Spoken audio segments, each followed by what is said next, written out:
Bonjour, je m'appelle Thibaut Brancard et aujourd'hui je vais vous présenter le matériel que j'utilise sur les courses de longue distance.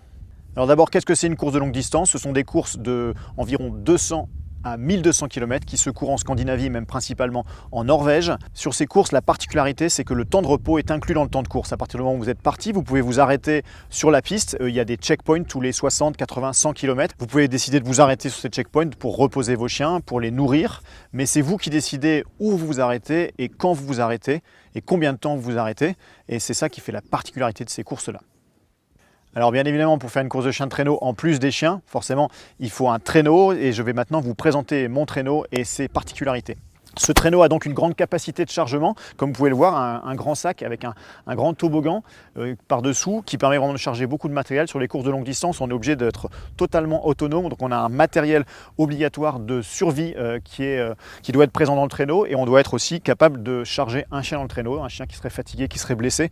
On doit avoir de la place dans le traîneau pour pouvoir le transporter. À l'avant de ce traîneau, les deux ancres et puis la ligne qui part du traîneau va être connectée grâce à des mousquetons type mousqueton d'escalade. On trouve devant un amortisseur qui permet d'amortir les chocs et donc de préserver les chiens.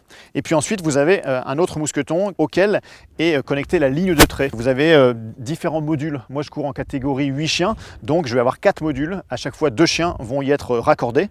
À l'arrière de ce module, on va trouver la ligne de queue qui va être reliée au harnais.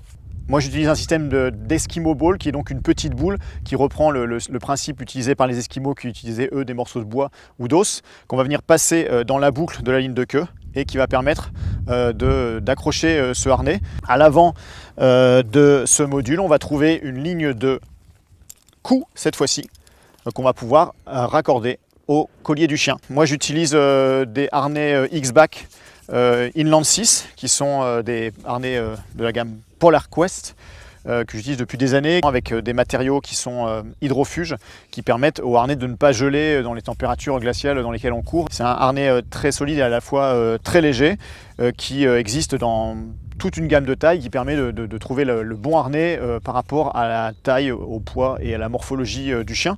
J'utilise aussi un autre type de harnais de la gamme Inland 6 qui est tout nouveau, qui est le harnais Storm, qui vient englober le chien, vient le tenir, un harnais qui ne bouge pas du tout sur le chien et donc qui permet vraiment d'avoir aucune perte de puissance générée par le chien. Toute la puissance générée par le chien est bien transférée à la ligne de trait et donc participe au mieux à la progression du traîneau. Un équipement très important pour nos chiens qui sont ces petites bottines, ces petits chaussons en tissu. Ça permet bien sûr de protéger les coussinets contre l'usure de la piste. Il faut savoir quand on fait de la longue distance, on fait 150 km à 200 km par 24 heures.